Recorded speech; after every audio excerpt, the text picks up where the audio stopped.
ओम स्वस्ति श्री गणेशाय नमः। ओम श्री सरस्वत्यै नमः।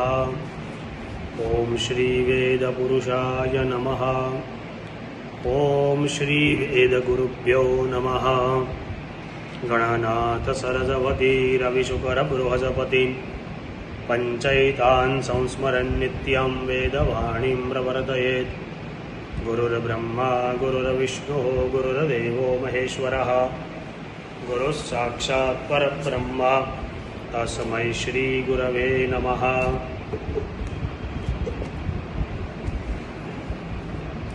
हरि ओम भूर्भुवः स्वाहा ईकेत्वोर्जयत्वाप्पायावस्तदेवो वाः सविता प्रारपायादुश्रेष्ठतमा या कर्मणाप्यायद्वामग्न्याः इन्द्राय भागं प्रजावतीरनमीव अयक्ष्मामावस्तेन ईशतमा गषड्गोसोद्रुवा अस्मिन् गोपदौ स्यात् बह्वीर्यजमानस्य पशून् पाहि।